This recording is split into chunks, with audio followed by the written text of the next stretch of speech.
Selamat sore menjelang malam Bapak Ibu, saudara-saudari yang terkasih di dalam Tuhan Yesus Kristus. Mengucap syukur dan terima kasih kepada Allah Bapa di surga yang sudah menjaga, memelihara, memberikan kita kekuatan dari Tuhan dan juga kesehatan untuk menyembah Tuhan pada malam hari ini. Kita akan mulai ibadah ini dengan pujian Tuhan berada di bait sucinya.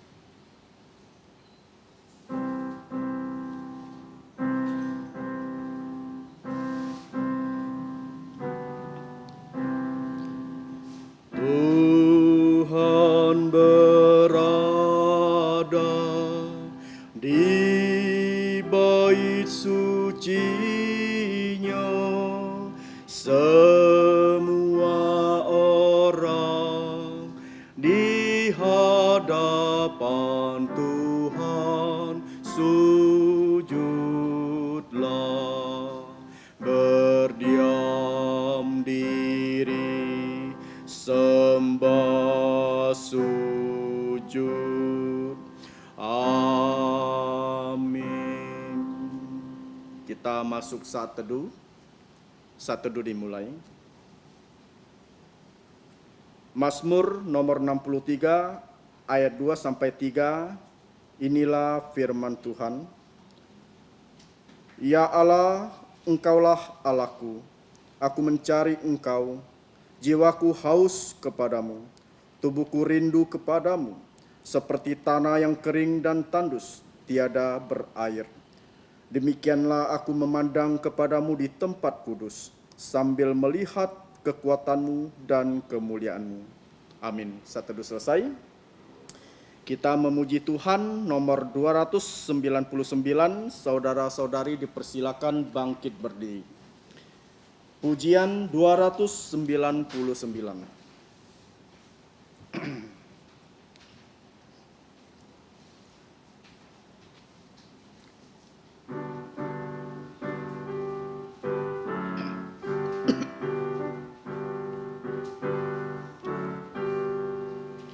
Bila aku ingat Yesus, jantungku senanglah, dan ku rindu diangkatnya, jumpa dia di sorga. Oh, kaulah bunga yang terindah, bunga mawar dari Saron, bunga bakung dalam lembah indah lah selamanya. Tiada yang dapat tuturkan besarnya kasih-Mu, tiada yang dapat mengukur besarnya rahmat-Mu. Oh, kaulah bunga yang terindah, bunga mawar dari Saron, bunga bakung dalam lembah indah lah selamanya. Betapa besar kasih-Mu, tiada yang mengerti. Hanya yang dikasih-Mu yang dapat tuturkan. Oh, kaulah bunga yang terindah, bunga mawar dari Saron, bunga bakung dalam lembah indah lah selamanya. Mari kita datang kepada Tuhan, kita mau merendahkan diri di hadapan Tuhan, kita masuk di dalam doa.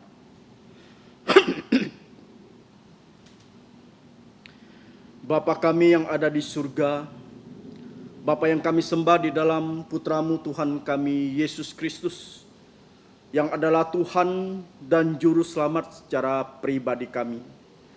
Kami mau mengucap syukur dan terima kasih Bapa, atas pimpinan-Mu pada sore ini.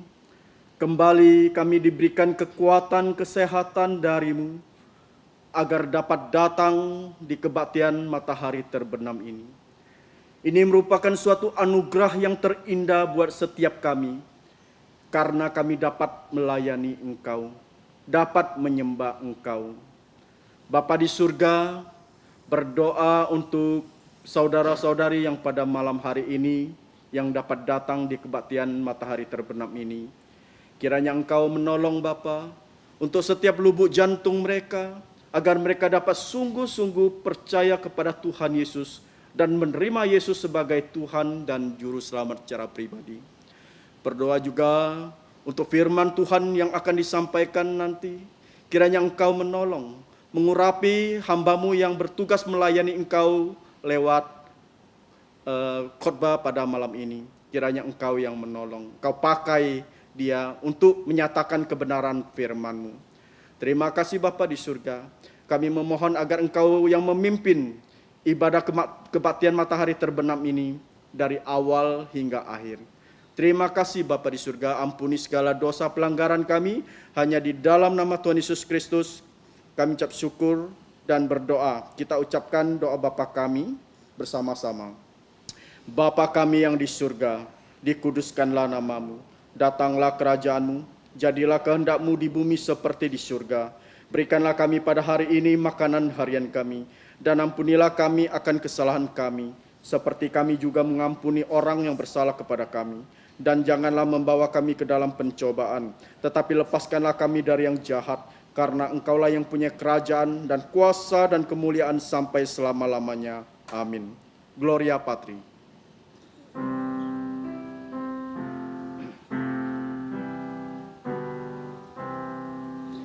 Hormat diberi untuk Bapa, Putra, dan Roh Kudus, dari mula sampai sekarang dan seterusnya, termulia.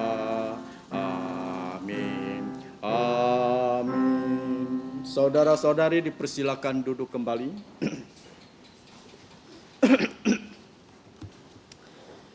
Selanjutnya kita akan membaca firman Tuhan. Saudara-saudari dipersilakan membuka Alkitabnya yang terdapat di kitab Wahyu pasal yang ke-19 ayat 6 sampai dengan 10. Kitab Wahyu pasal 19 ayat 6 sampai dengan 10.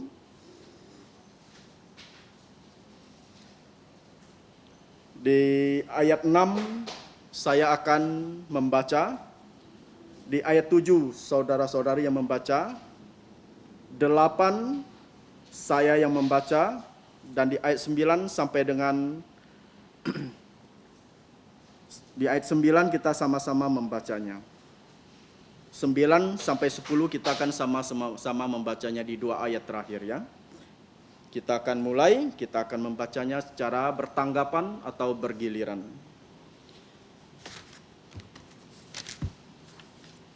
Perjamuan kawin anak domba. Lalu aku mendengar seperti suara himpunan besar orang banyak, seperti desau air bah dan seperti deru guru yang hebat, katanya, Haleluya, karena Tuhan Allah kita yang maha kuasa telah menjadi Raja. Marilah kita bersukacita dan bersorak-sorai dan memuliakan Dia, karena hari perkawinan anak domba telah tiba dan pengantinnya telah siap sedia. Dan kepadanya dikaruniakan supaya memakai kain lenan halus yang berkilau-kilauan dan yang putih bersih. Lenan halus itu adalah perbuatan-perbuatan yang benar dari orang-orang kudus. Sama-sama. Lalu ia berkata kepadaku, tuliskanlah, berbahagialah mereka yang diundang ke perjamuan kawin anak domba. Katanya lagi kepadaku, perkataan ini adalah benar, perkataan-perkataan dari Allah. Maka tersungkurlah aku di depan kakinya untuk menyembah Dia. Tetapi ia berkata kepadaku, janganlah berbuat demikian. Aku adalah hamba, sama dengan engkau dan saudara-saudaramu yang memiliki kesaksian Yesus. Sembahlah Allah, karena kesaksian Yesus adalah roh nubuat. Berbahagialah orang yang kesukaannya membaca firman Tuhan, merenungkan firman Tuhan, dan melaksanakan firman Tuhan. Selanjutnya kita kembali memuji Tuhan. Kita buka buku pujian 212. 212.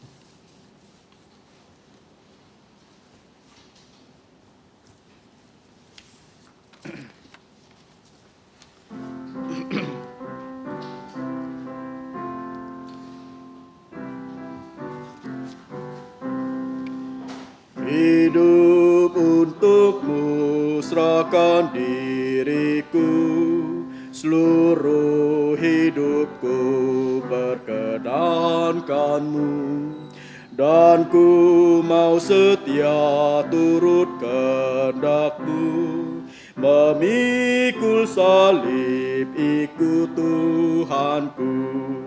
Oh Yesusku Tuhanku, ku serahkan diriku, kau rela disalibkan untuk menebusku, dan engkaulah Tuhanku, tinggal di jantungku, sepanjang umur hidupku, ku serahkan untukmu.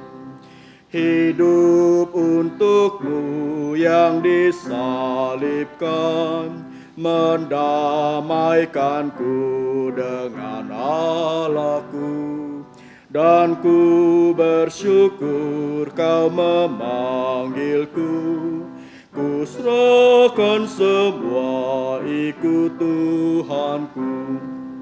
Oh Yesusku Tuhanku, ku serahkan diriku, kau rela disalibkan untuk menebusku, dan engkaulah Tuhanku, tinggal di jantungku, sepanjang umur hidupku, ku serahkan untukmu.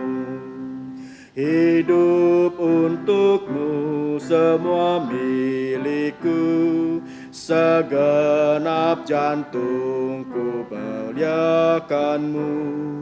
Ku rela tanggung segala derita, ku kan diberi hidup yang kekal. Oh Yesusku Tuhanku, ku serahkan diriku, kau rela disalibkan untuk menebusku, dan engkaulah Tuhanku, tinggal di jantungku, sepanjang umur hidupku, ku serahkan untukmu. Hidup untukmu sepanjang hidupku, senyum wajahmu jadi milikku. Ku mau mencari domba yang sesat, bawa mereka ke pelukanmu.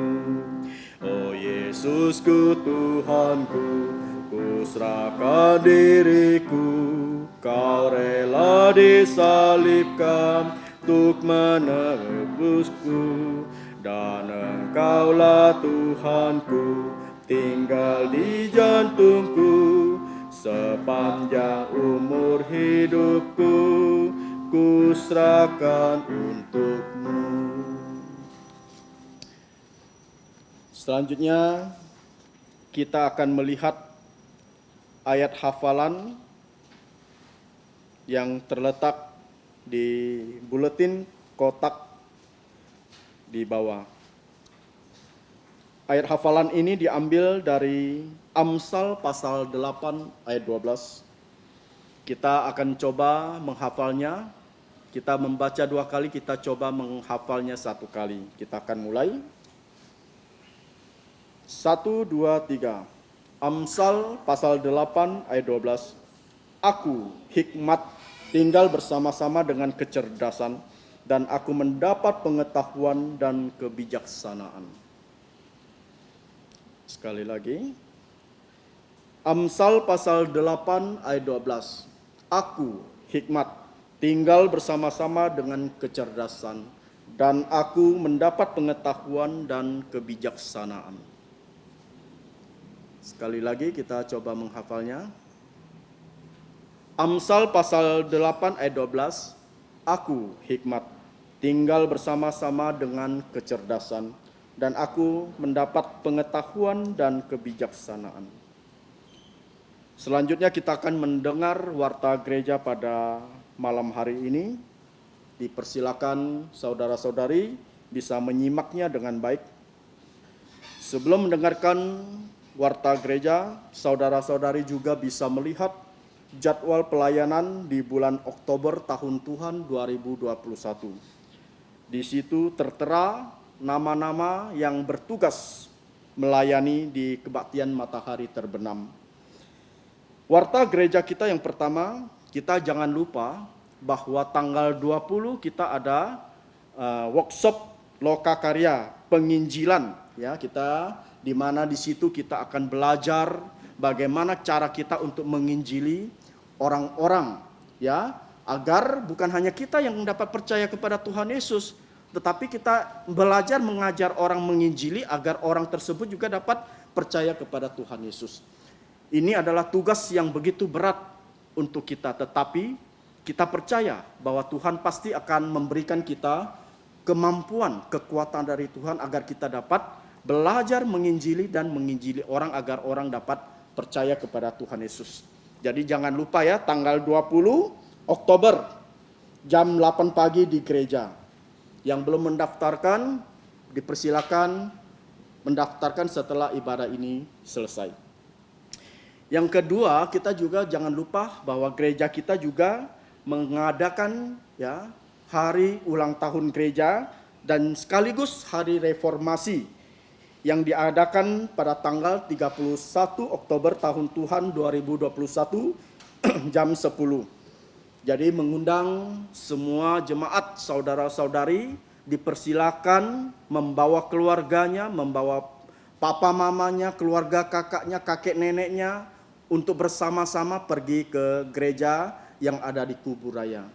Ya, untuk merayakan hari ulang tahun dan sekaligus hari reformasi.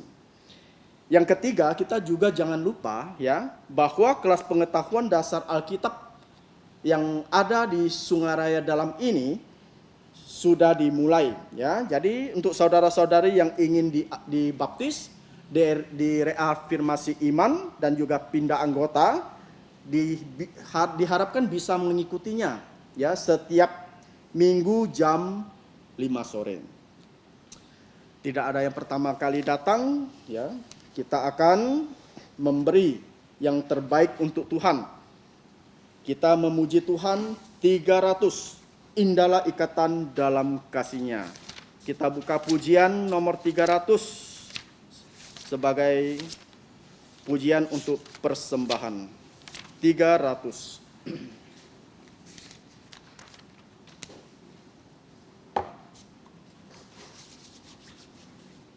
Tuhan tak janji. Indahlah ikatan dalam kasih-Nya, maaf.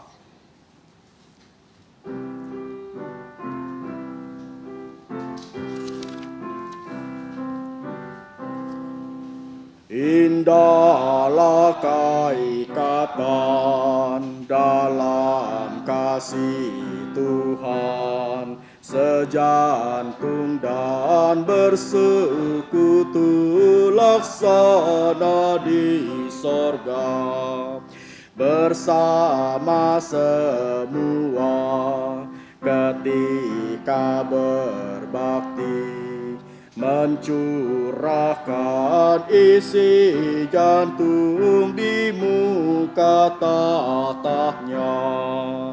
Beban berat ringan bersama ditanggung. Bila ada kawan susah kita pun rasakan. Sorga tiada susah, dosa tak bertahan. Kasih Tuhanku sempurna sampai selamanya. Saudara-saudari dipersilakan bangkit berdiri. Kita mau mengucap syukur dengan memuji Tuhan pujian doksologi.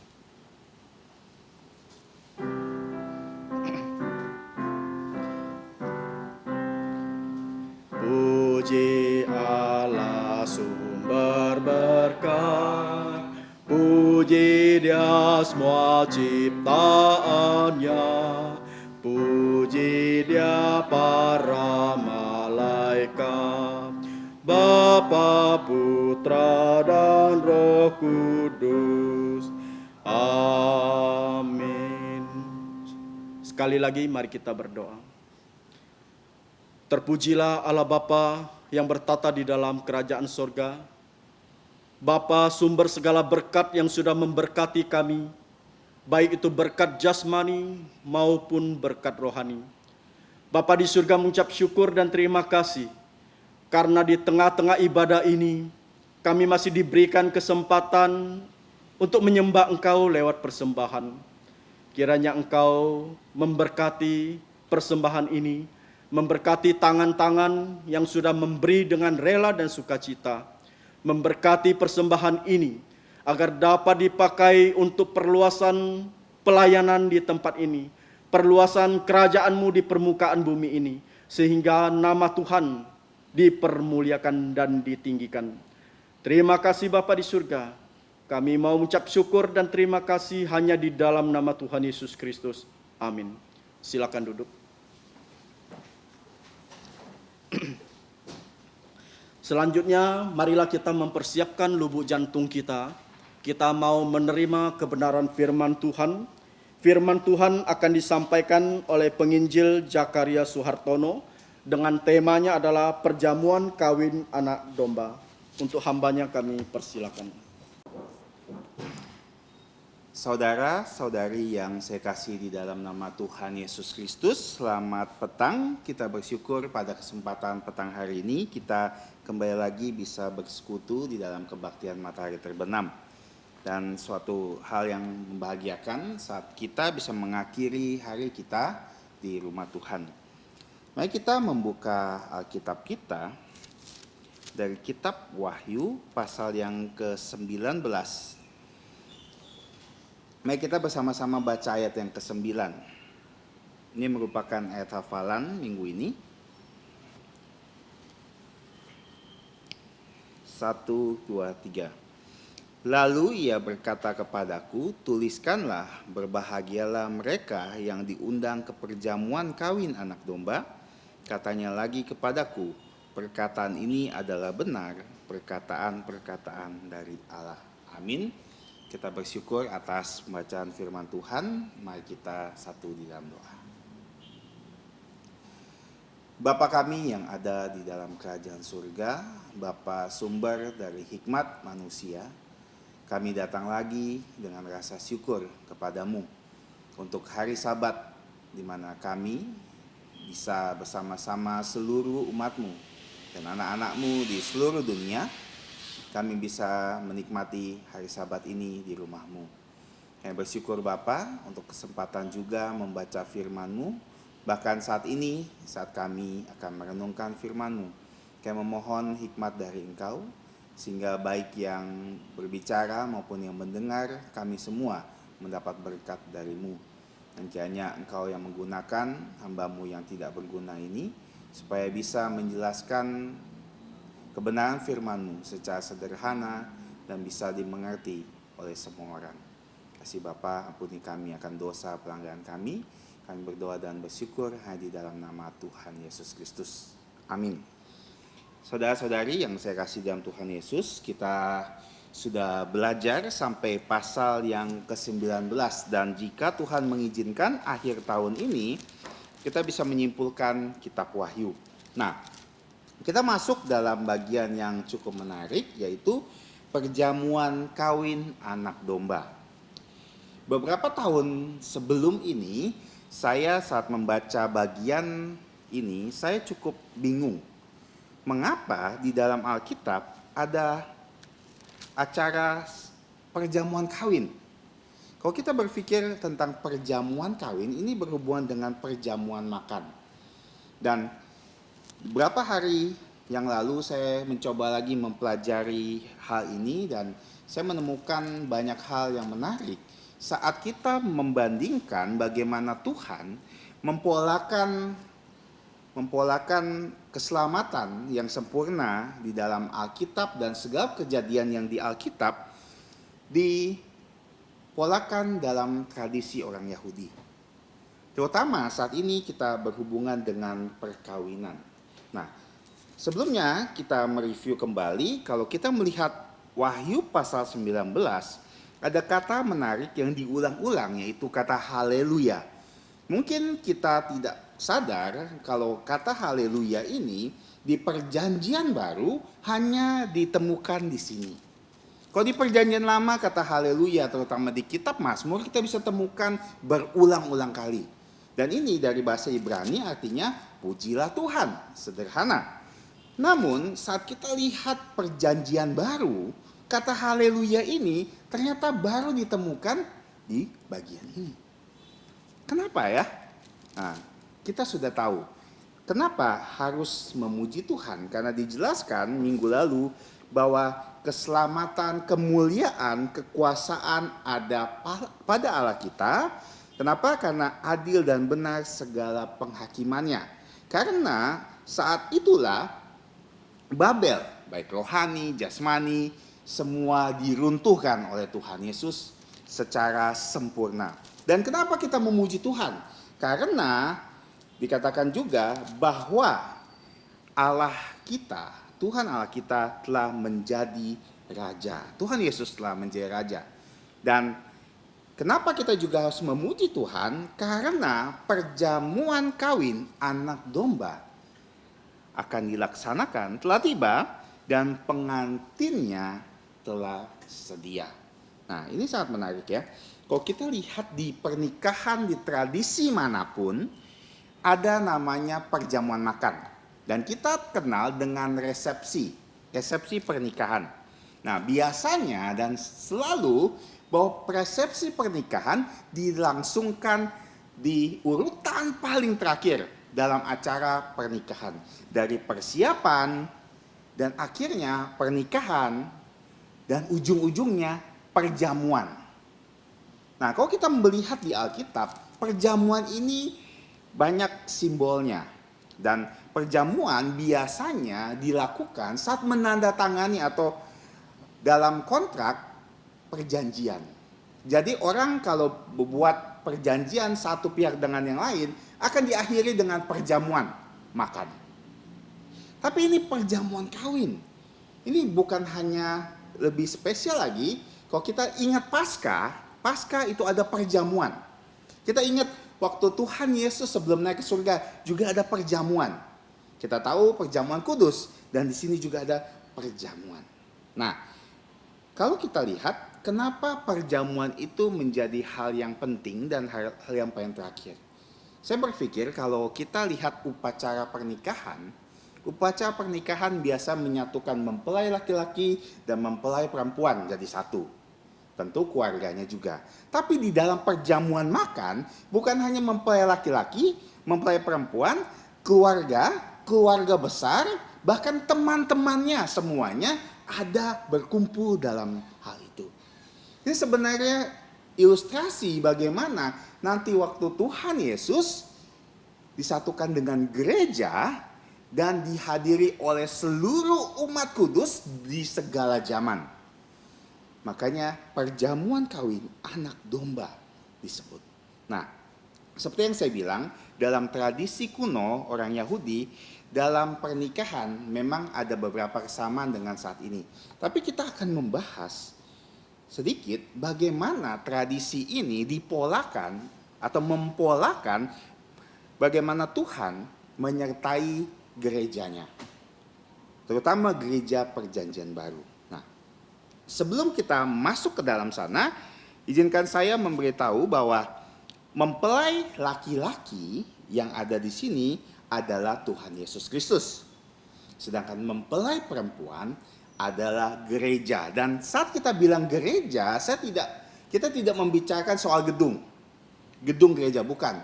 Kita membicarakan soal pribadi-pribadi yang percaya Tuhan Yesus, yang telah ditebus oleh darah Tuhan Yesus. Itu adalah gereja. Jadi kita yang percaya Tuhan Yesus adalah gereja. Dan di sini katakan kita gereja disebut juga mempelai wanita daripada Kristus. Maka di Efesus Rasul Paulus menjelaskan hubungan suami istri seperti hubungan kita dengan Kristus. Kristus kepala gereja dan kita harus taat kepada kepala gereja. Dan istri harus tunduk kepada Kristus. Di mana Kristus sebagai kepala, suami akan mengasihi istrinya. Seperti itulah. Nah, kita lihat ya, dalam pernikahan orang Yahudi, setidaknya ada 4 tahap atau 4 fase. Ya, 4 fase. Kalau saya singkat menjadi 4P. 1, fase disebut perjodohan. Sama ya, banyak hal yang sama. 2, pertunangan. 3, pernikahan. 4, perjamuan. Jadi ada 4 tahap atau 4 fase dalam pernikahan di dalam orang Yahudi kuno. Nah, kita tidak tahu apakah sekarang masih seperti itu, tapi kalau kita melihat konteks dari bagaimana Alkitab ditulis, kita akan melihat bagaimana ternyata setiap fase itu gereja atau kita semua mengalaminya. Nah, ini yang menjadikan hari ini menarik. Menjadikan tema ini menarik. Saat saya mempelajarinya, saya menemukan banyak sekali kesamaan bagaimana Tuhan mempolakan hubungan atau mensimbolkan hubungan Kristus dengan gereja. Nah, fase pertama ada perjodohan. Nah, di fase ini keluarga mempelai laki-laki akan memilih mempelai perempuan. Ya. Jadi dipilih. Mempelai perempuan itu akan dipilih oleh keluarga mempelai laki-laki. Ingat, dipilih. Nah, ini sebenarnya menggambarkan hal yang sangat sederhana, tapi kadang-kadang kita lupa bahwa kita sebagai gereja, Tuhan pilih kita. Bukan kita memilih Tuhan. Ya. Di dunia ini konsepnya selalu bilang gini, saya ingin mencari Tuhan supaya Tuhan menyelamatkan saya. Tidak seperti itu. Tuhan yang harus mencari kita. Yang tersesat harus dicari. Bukan kita mencari Tuhan. Sama dengan ini, Tuhan telah memilih kita bahkan sebelum dunia dijadikan. Bukan hanya sebagai anak-anaknya, juga sebagai mempelainya, gereja. Tuhan pilih kita. Nah, ini dalam perjodohan. Dan dalam perjodohan juga, nanti keluarga dari mempelai laki-laki akan membeli, dalam tanda kutip, membeli mempelai perempuan dengan suatu harga. Ya, jadi ini kalau kita sederhananya seperti mahar. Jadi orang memberi mahar, keluarga laki-laki akan kasih mahar kepada keluarga perempuan. Jadi ini berdasarkan menjelaskan bahwa mempelai perempuan itu sangat berharga, sehingga mempelai laki-laki akan memberikan sesuatu kepada mempelai perempuan sebagai harga dan menunjukkan betapa dia mengasihi mempelai perempuan ini. Dan sadar atau tidak, bukan hanya kita dipilih sebagai gerejanya, tapi kita juga telah dibeli. Dan kita sudah lunas dibayar. Apa harga yang harus diberikan Tuhan untuk kita? Sangat mudah jawabannya.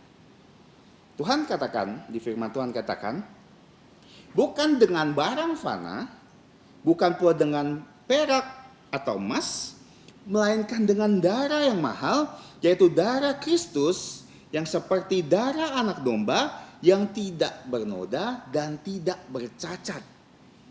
Gereja Tuhan Yesus telah ditebus dan diberikan harga yang paling mahal, yaitu nyawa Tuhan Yesus Kristus, yaitu darah Tuhan Yesus Kristus yang tercurah di Kalvari. Dan harga ini tidak pernah bisa dibandingkan dengan apapun juga. Itu menunjukkan betapa mempelai laki-laki, yaitu Kristus, sangat mengasihi manusia loh. Betapa Bapa mengasihi manusia sehingga dia mengutus putranya Kristus untuk mati. Dari hal ini aja, dari fase ini kita belajar banyak tentang siapa kita di hadapan Allah. Kita bukan siapa-siapa. Kita semua sudah pantas mati di neraka. Tuhan tidak pernah bisa disalahkan. Kenapa? Karena kita manusia berdosa. Tapi Tuhan pilih kita, Tuhan pulihkan kita, Tuhan tebus kita, sehingga dengan darah Tuhan Yesus kita dilayakkan, kita disucikan. Itu harga yang luar biasa. Jadi keselamatan kita itu anugerah Tuhan. Bukan perbuatan kita, bukan kemampuan kita, bukan kehebatan kita berpikir. Kadang-kadang kita berpikir, saya sudah lama sekali jadi orang Kristen. Kenapa? Karena dari kecil saya sudah tahu, waktu diajarkan sekolah minggu, saya mengerti. Tidak seperti orang lain, waktu diinjili, mereka nggak ngerti-ngerti. Salah. Karena Roh Kudus bekerja di dalam hidup kita, sehingga kita bisa mengerti firman-Nya. Kita dipilih, kita dikuduskan, kita disucikan, dan Tuhan ingin memakai kita. Ini proses pertama, yaitu perjodohan. Proses kedua yaitu pertunangan.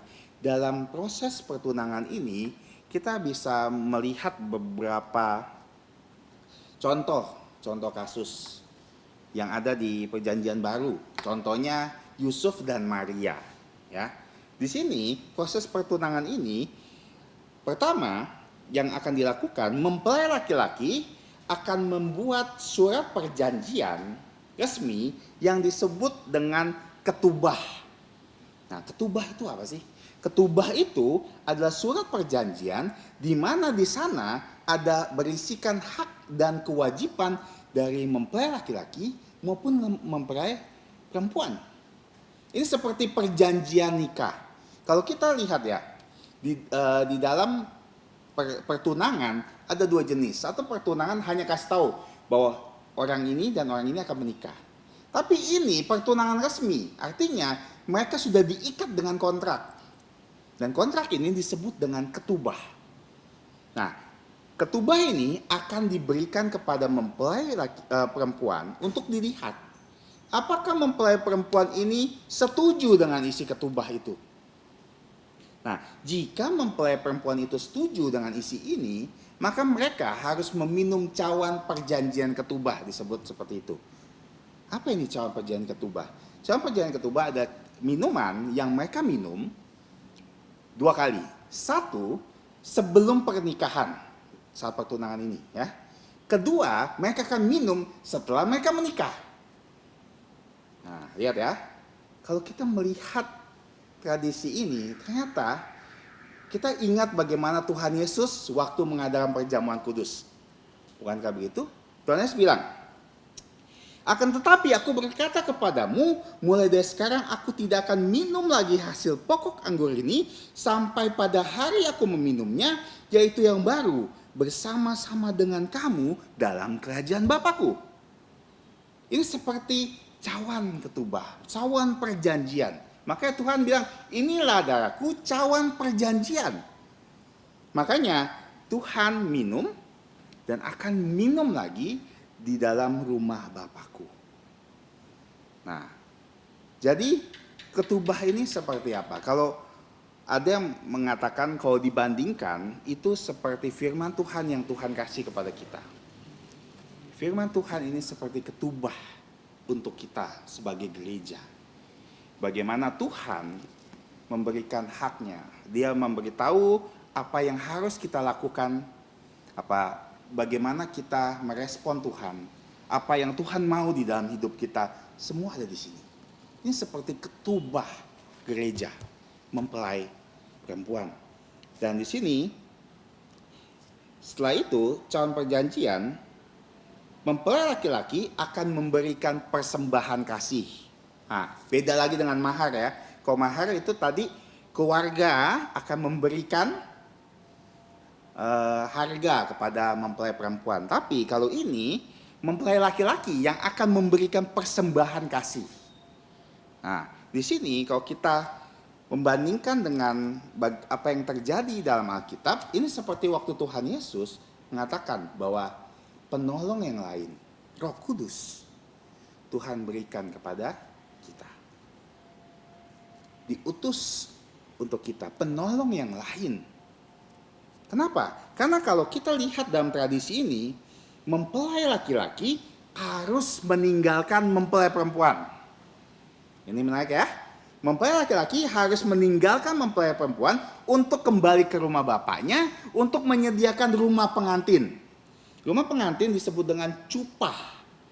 Nah, di sini mempelai laki-laki akan persiapkan di rumah bapaknya.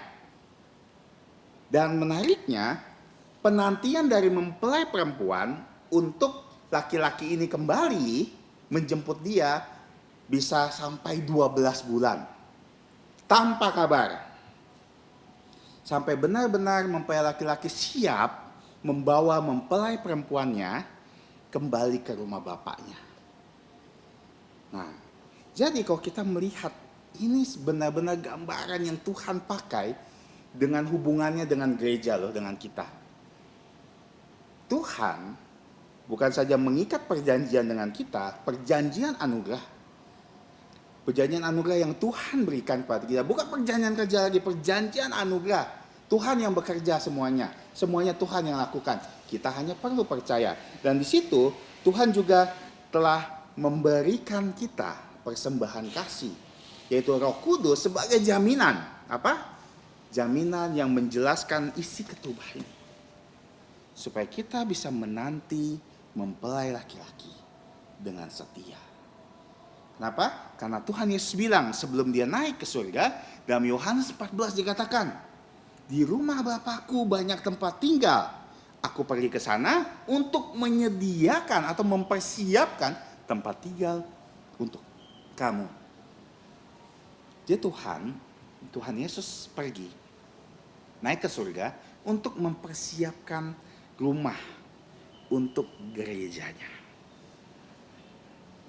Makanya di sini dikatakan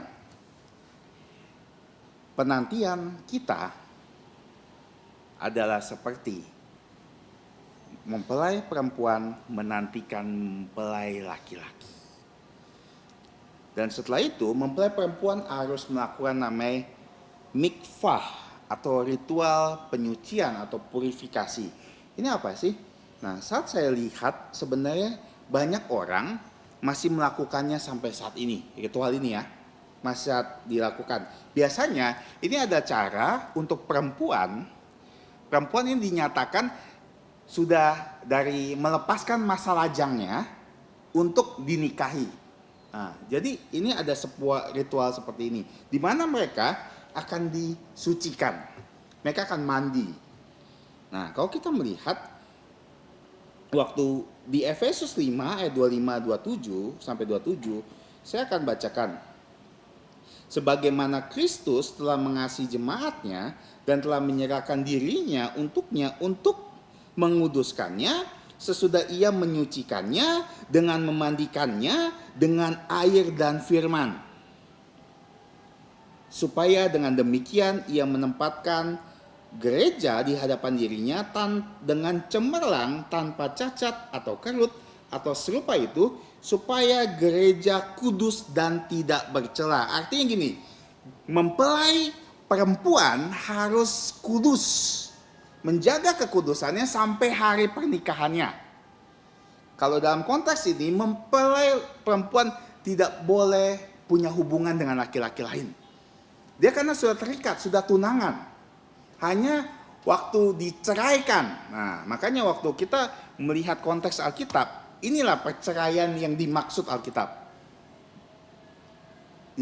Yusuf mau menceraikan Maria kan, waktu dia tahu bahwa Maria hamil, karena dia mau menceraikan diam-diam. Dalam statusnya ini loh, mereka sudah kemungkinan besar mereka sudah sama-sama setuju dengan ketubah mereka. mereka sudah disebut menikah sebenarnya. Secara perjanjian itu mereka seperti menikah, maka bisa diceraikan. Saat itu diizinkan, karena mereka belum menikah secara resmi sebenarnya. Nah, dan ritual ini sangat menarik yang saya lihat sampai saat ini. Jadi misalnya seorang perempuan melakukan ritual ini, bahkan mereka tidak boleh melakukan hubungan suami istri sampai mereka selesai datang menstruasi, dan setelah itu mereka akan dihitung lagi 7 hari, dan prosesnya 7 hari setelah proses itu. Jadi untuk mereka ya tidak ada istilahnya malam pertama. Mereka harus menunggu 2 minggu, setengah bulan atau 1 bulan. Nah, ini proses yang sangat menarik. Kenapa? Karena ini menjelaskan bagaimana kita sebagai mempelai perempuan, gereja harus bersikap. Kita tidak boleh cacat, celah, dan juga kita harus setia. Jangan selingkuh. Apa selingkuh? Kalau kita melihat di dalam Wahyu, kemarin ada namanya pelacur besar, ibu dari para pelacur. Ya kan? Roma Katolik. Dan itu menjelaskan kalau kita ikut dengan agama-agama yang antikristus lakukan, yang berikan, sediakan, kita seperti selingkuh. Tapi zaman sekarang, zaman gereja pun sama. Jangan sampai kita selingkuh. Dengan apa? Dengan menyembah berhala. Dengan percaya kepada Allah lain. Dengan tidak setia dengan isi dari ketubah kita. Secara simbolis, kita melakukan firman Tuhan dan berusaha supaya tidak bercacat celah. Makanya Tuhan memberikan Roh Kudus untuk kita, supaya kita dikuatkan dan dimampukan. Nah, tahap ketiga itu pernikahan. Sampai tahap ini kita tahu kita gereja masih belum dijemput. Nah, tahap pernikahan, mempelai laki-laki ya akan meninggalkan rumah bapaknya untuk menjemput mempelai perempuan. Dan ada yang mengatakan seperti dalam perumpamaan 5 gadis bijaksana dan 5 gadis bodoh. Katanya, ini saya membaca dari sebuah tafsiran, katanya kebiasaan mempelai laki-laki akan datang pada malam hari sebelum tengah malam. Lagi hening-hening, nanti arak-arak dari mempelai laki-laki datang dan shofar atau sangkakala atau trompet ditiupkan di tengah malam. Sehingga mempelai wanita apakah siap saat mempelai laki-laki datang. Dan ini akan terjadi seperti gereja nanti dijemput sama Tuhan Yesus dalam kedatangan Tuhan Yesus yang kedua kali tahap pertama. 1 Tesalonika 4 13-18, sebab pada waktu tanda diberi, ayat 16, pada waktu penghulu malaikat berseru dan sangkakala atau trompet atau shofar Allah berbunyi, maka Tuhan Yesus sendiri akan turun dari surga dan mereka yang mati di dalam Kristus akan lebih dahulu bangkit. Setelah itu kita yang hidup, yang masih tinggal akan diangkat bersama-sama dengan mereka dalam awan menyongsong Tuhan di angkasa. Nah, proses ini menjelaskan bagaimana Tuhan akan datang secara tiba-tiba di waktu yang kita tidak sangka-sangka, dan Tuhan akan menjemput kita. Sebelumnya Tuhan akan dulu membangkitkan mereka yang mati, orang-orang kudus di zaman dahulu. Kalau kita masih hidup saat Tuhan Yesus datang, kita akan diangkat di angkasa. Dan inilah penjemputan yang dilakukan seperti adat dalam Yahudi, orang Yahudi pernikahan. Dan setelah itu nanti upacara pernikahan akan dilangsungkan di rumah bapaknya. Ini pernikahan. Dan ini belum sampai tahap itu. Kita belum sampai tahap di mana Tuhan akan mengangkat kita. Yang keempat, perjamuan kawin, yang saya bilang sebagai puncak dan akhir dari ini. Kenapa? Karena ini sukacita besar. Karena nanti semua undangan akan datang. Makanya kita lihat ya, perjamuan kawin akan mempersatukan seluruh umat Tuhan. Nah, yang jadi pertanyaan gini. Israel, bangsa Israel itu siapa di dalam perjamuan kawin anak domba? Tadi yang mengatakan, sebenarnya yang menjadi mempelai itu Israel atau gereja? Oke, ini yang perlu digarisbawahi. Alkitab dalam perjanjian lama menjelaskan Israel sebagai istri dari Tuhan. Ya, istri. Tuhan adalah suami dari istri. Dan Israel dikatakan istri yang tidak setia dan diibaratkan dengan kehidupan keluarga Nabi Hosea. Nah, sedangkan ini sedang berbicara tentang mempelai perempuan, yaitu gereja. Makanya saat kita belajar tadi di ayat yang ke-9, lalu ia berkata kepadaku, tuliskanlah berbahagia mereka yang diundang ke perjamuan kawin anak domba. Katanya lagi kepadaku, perkataan ini adalah benar, perkataan-perkataan dari Allah.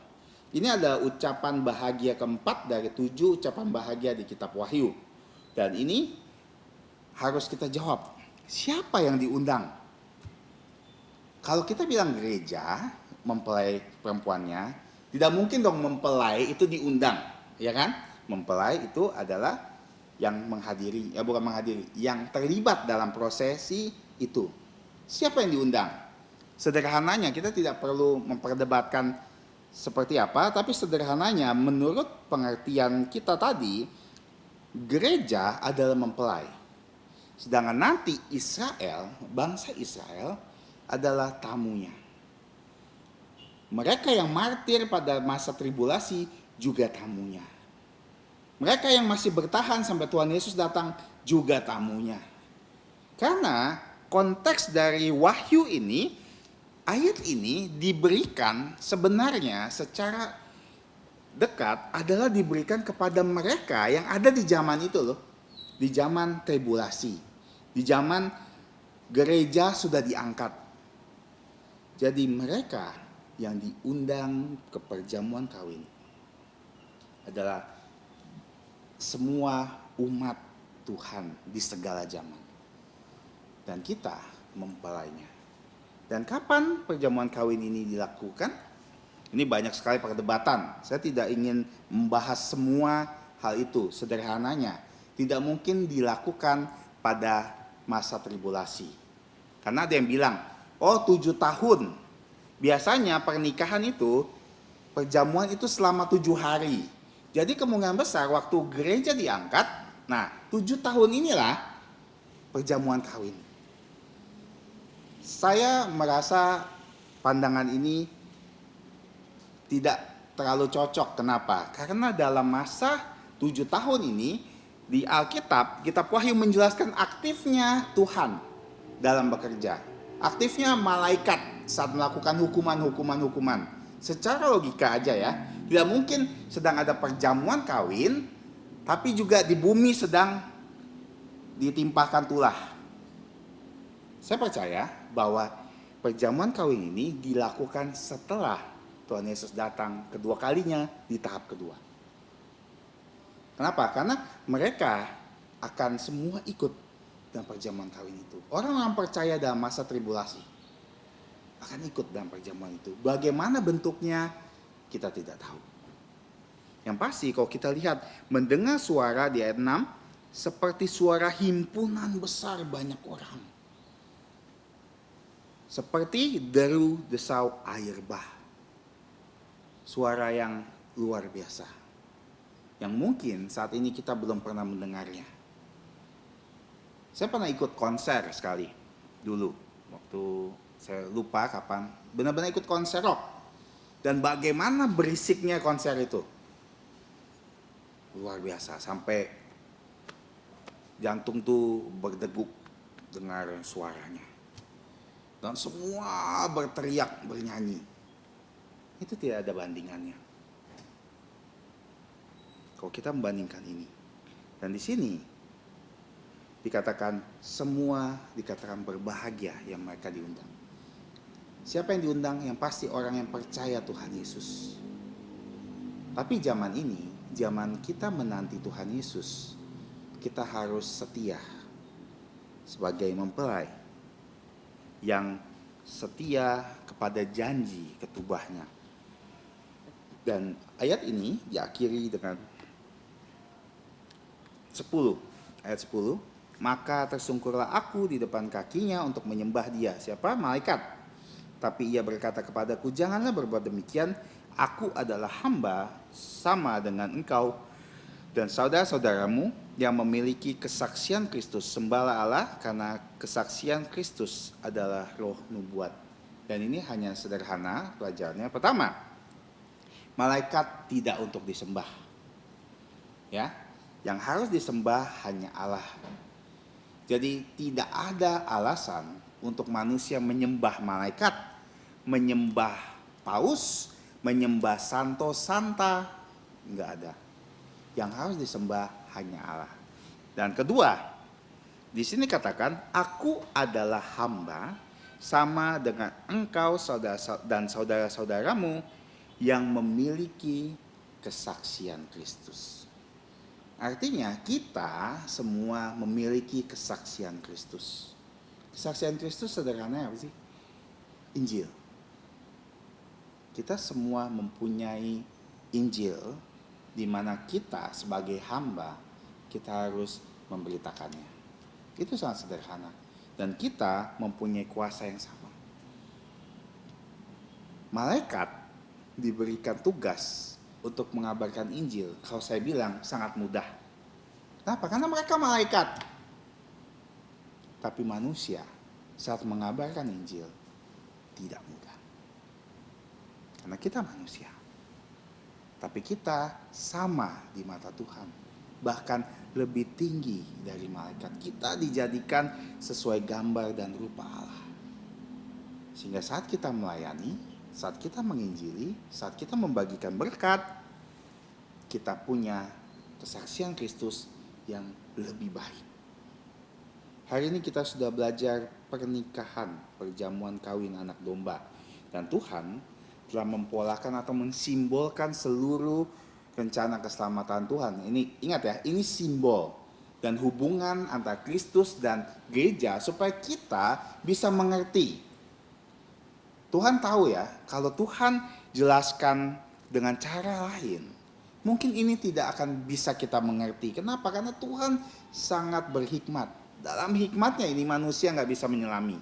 Tapi Tuhan kasih bahasa sederhana sehari-hari supaya kita mengerti bagaimana Tuhan menyelamatkan gerejanya. Gerejanya kita semua sudah dipilih sebelum dunia dijadikan dan gerejanya telah dibeli dengan harga yang mahal yaitu darah Tuhan Yesus. Dan gerejanya sudah dikasih perjanjian, firman, ketubah yang ada di dalam diri kita. Di dalam firman Tuhan kita bisa tahu apa maksud Tuhan.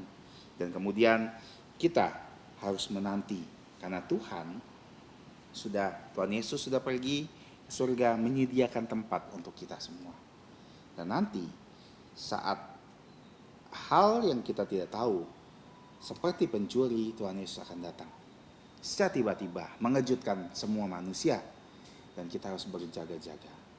Dan nanti kita akan bersama-sama seperti yang dikatakan bersukacitalah, bersorak-sorailah karena perjamuan kawin anak domba telah tiba dan pengantinnya sudah siap.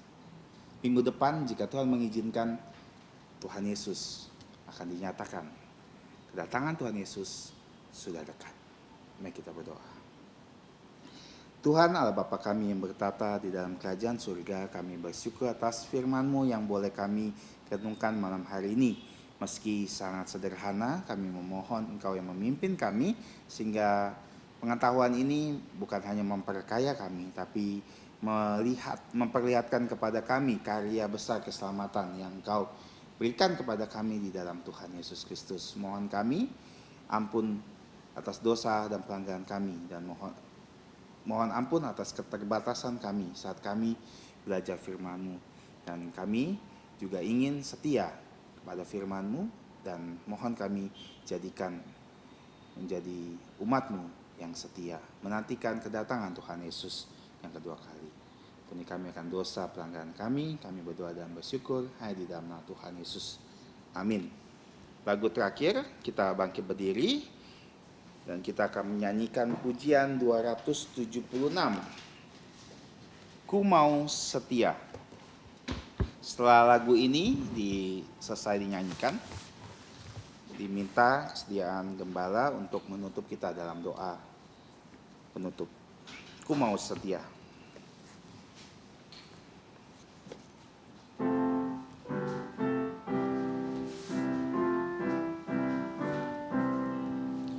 Ku mau setia karena ku dipercaya. Ku mau suci karena ku dikasih. Ku mau teguh untuk tanggung segala derita, dengan pasti menangkan seteru, dengan pasti menangkan seteru. Ku mau cinta pada mereka yang susah. Ku mau memberi dengan rela jantung. Ku mau rendah karena ku tak sempurna. Ku mau ikut teladan Tuhanku.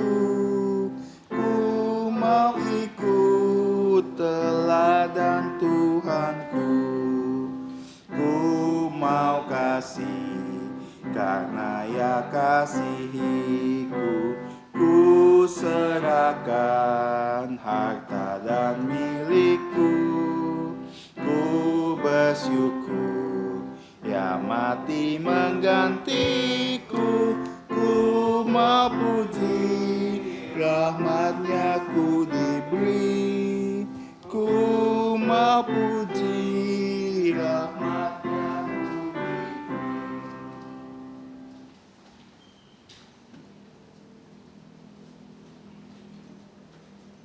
Kita tetap berdiri, mari kita kembali bersatu dalam doa. Allah Bapa kami yang adalah pencipta dan penebus kami melalui putra-Mu Tuhan Yesus.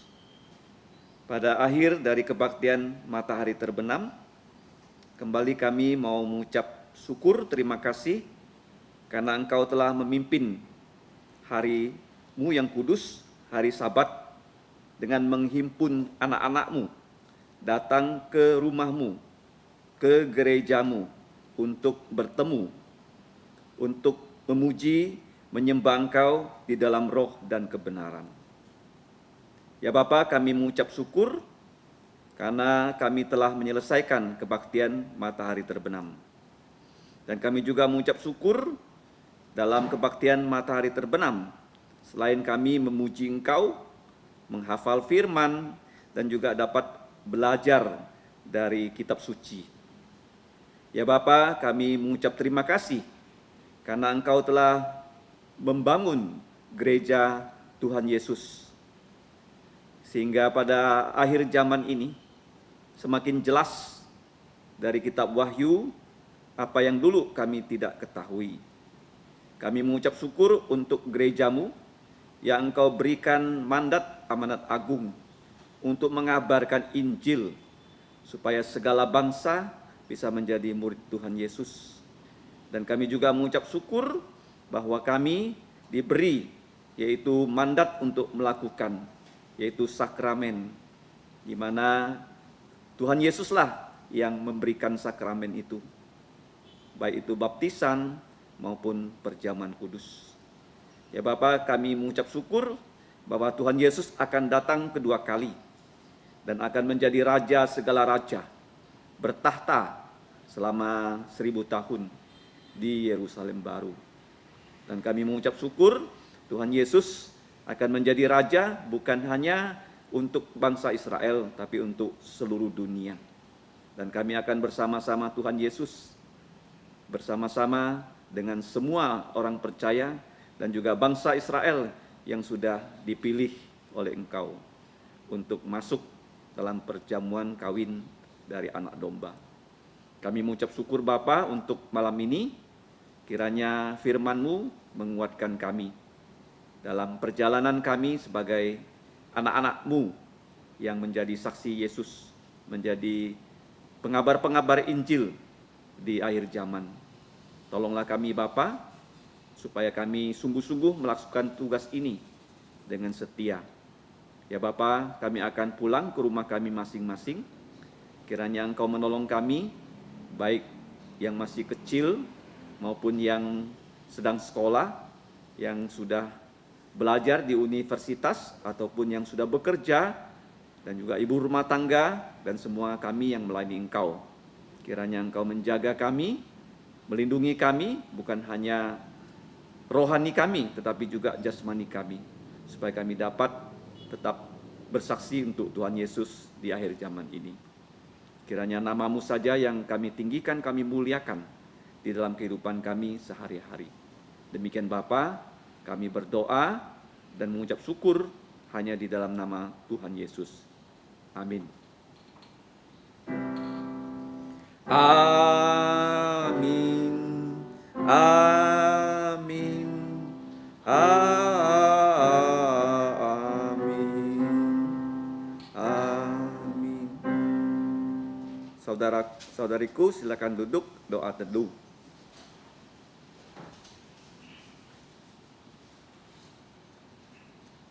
Tuhanmu memberkatimu, Tuhanmu melindungimu.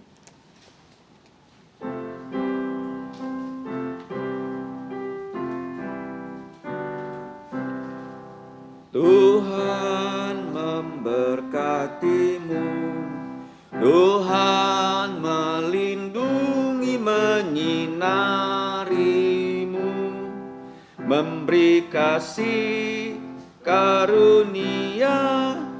Tuhan menyinarimu dengan wajah